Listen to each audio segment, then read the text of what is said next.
కేరళ వాయనాడ్లో సహాయక చర్యలు చురుగ్గా సాగుతున్నాయి. ఇప్పటివరకు 290 మందికి పైగా మృతి చెందారు. వాయనాడ్ వరదల్లో గల్లంతైన వారి ఆచూకీ కనిపెట్టడం రాష్ట్ర ప్రభుత్వానికి పెద్ద టాస్క్గా మారింది.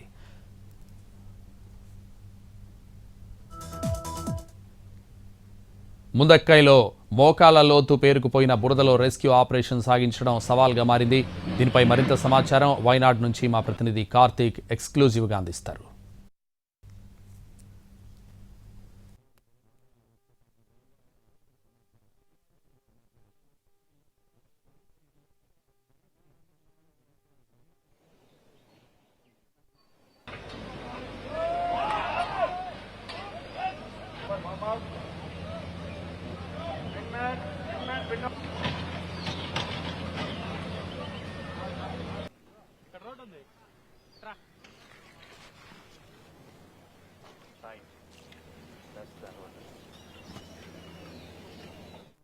ప్రస్తుతం కేరళ ప్రభుత్వానికి అత్యంత పెద్ద టాస్క్ ఏదైతే ఇక్కడ మిగిలిపోయినటువంటి వాళ్ళు ఎవరైతే ఉన్నారో వారందరినీ కూడా రక్షించేందుకు పెద్ద ఎత్తున రెస్క్యూ అనేది కూడా పెద్ద ఎత్తున చేస్తుంది. అయితే మరొక వైపు చాలా మంది ఇప్పటికీ కూడా బురదలో కూరుకుపోయి ఉన్నారు.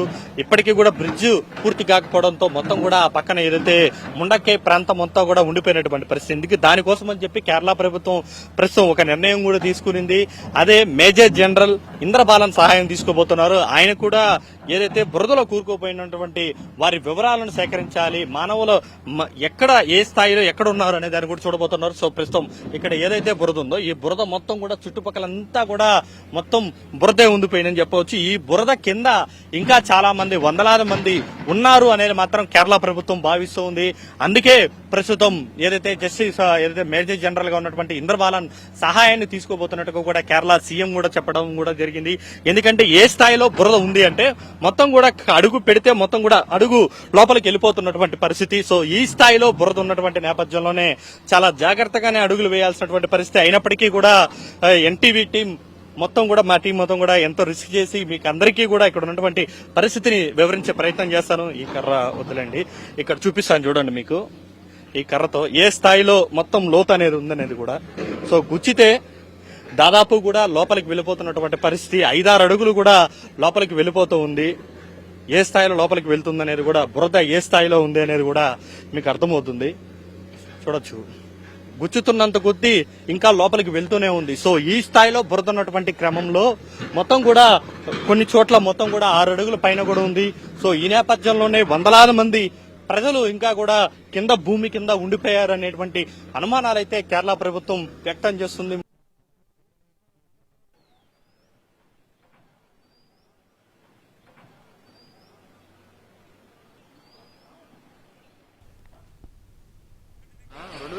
వాయనాడ్లో కొండ చర్యలు విరిగిపడి వరద పోటెత్తడంతో అపారమైన ప్రాణ నష్టం జరిగింది. కొండపై నుంచి పెద్ద పెద్ద బండరాలు జారిపడి బీభత్సం సృష్టించారు. ఇదే విషయంపై మా ప్రతినిధి కార్తీక్ మరింత సమాచారం అందిస్తారు. కమ్ముకున్నటువంటి వేళ కొండలు విరిగి పల్లెల మీద పడ్డాయి. చెట్టు చేమ మొత్తం కూడా ఇల్లు వాకిలతో మొత్తం కూడా కొట్టుకోపోయినటువంటి పరిస్థితి. అంతటి విలయానికి కారణం మాత్రం మనకు కనిపిస్తున్నటువంటి ఈ కొండలే. నేను చూపిస్తున్నటువంటి అతిపెద్ద ఈ కొండ చర్యలే మొత్తం ప్రమాదానికి కారణమయ్యాయని చెప్పాలి.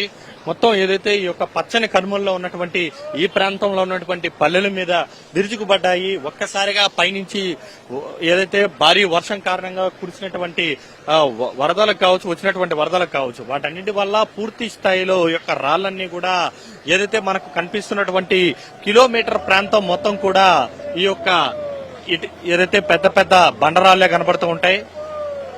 ఏ స్థాయిలో ఉన్నదనేది కూడా మనకు చూడొచ్చు. అత్యంత పెద్ద రాళ్లు, కనీసం కొన్ని ప్రకృతితో పాటు పెద్ద పెద్ద జేసీబీలు వచ్చినా కూడా లేపలేనటువంటి పరిస్థితి వాటికి ఉంటాయి. కానీ అలాంటి వాటికి కేవలం వరద నీరు మొత్తం కూడా ఒక దెబ్బకు కొట్టుకొని రావడంతో మొత్తం కూడా కొట్టుకొని వచ్చి అవన్నీ కూడా ఇల్లుల మీద పడడంతో పూర్తిగా ధ్వంసమైపోయాయి.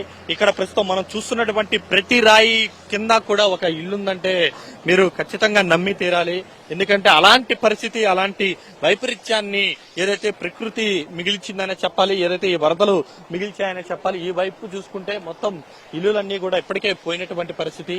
కొద్ది గొప్ప ఉన్నటువంటి ఇల్లులు కూడా అవి కూడా పూర్తిగా పాడైపోయి ఉన్నాయి. అక్కడ ఉన్నటువంటి ఇల్లులు కావచ్చు, ఆ చుట్టుపక్కల కూడా పూర్తి స్థాయిలో అన్ని కూడా ఇక్కడ మొన్నటి వరకు కూడా ఇల్లులు ఉన్నాయి. కానీ పూర్తి స్థాయిలో వచ్చినటువంటి వర్షాలకు కావచ్చు, జరిగినటువంటి నష్టం తర్వాత మాత్రం ఇక్కడ ఏమి కనుమరుగైపోయింది. ఆ ఊరు అనేది లేకుండా పోయింది. ఆ పల్లె మొత్తాన్ని కూడా కొండ చర్యలు తుడిచిపెట్టుకోపోయినటువంటి పరిస్థితి. ఇప్పటికీ కూడా ఏదైతే మనకు కనబడుతున్నటువంటి రాళ్ల కింద ఇంకా ఏదైతే అత్యంత ఇష్టంతో కట్టుకున్నటువంటి ఇల్లులో నిద్రిస్తున్నటువంటి వారి యొక్క మృతదేహాలు ఇంకా కూడా కిందే ఉన్నాయంటే ఎంతటి బాధాకరమైనటువంటి పరిస్థితులు ఇక్కడ నెలకొన్నాయనేది కూడా మనకు అర్థం చేసుకోవచ్చు. మొత్తం బురదతో పాటు ఈ యొక్క భారీ భారీ బండరాలు అనేది కూడా ఒకసారిగా మీదకి రావడంతోనే నష్టం తీవ్రత అనేది కూడా విపరీతంగా పెరిగిందని చెప్పాలి. కనుచూపు మేర మొత్తం కూడా ఈ యొక్క బండరాళ్ళు, రాళ్ళు, రప్పలే అనేది కూడా కనబడుతుంటాయి. మరొక వైపు భారీ వృక్షాలు అనేది కూడా కొట్టుకుని వచ్చాయి. వాటి దాటికి ఇల్లులు ఏది కూడా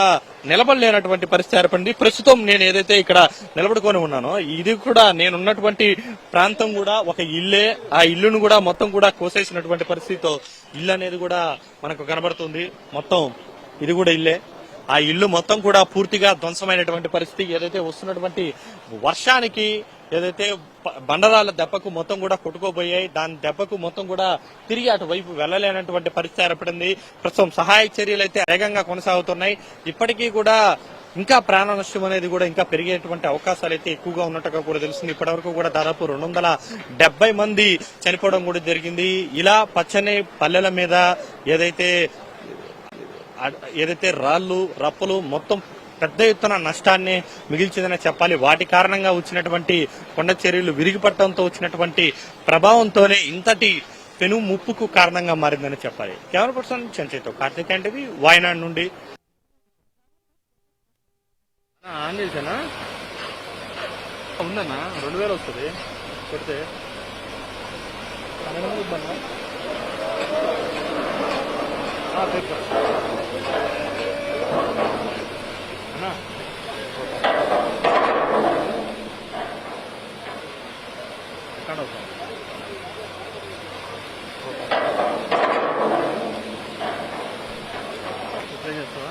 ఎంత వచ్చిందా?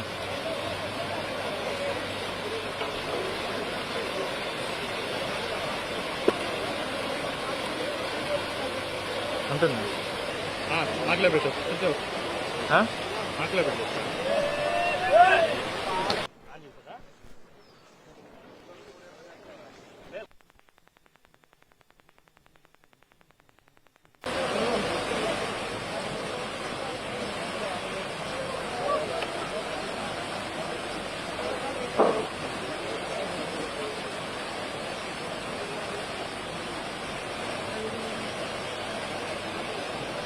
ఇల్లు చూస్తుంది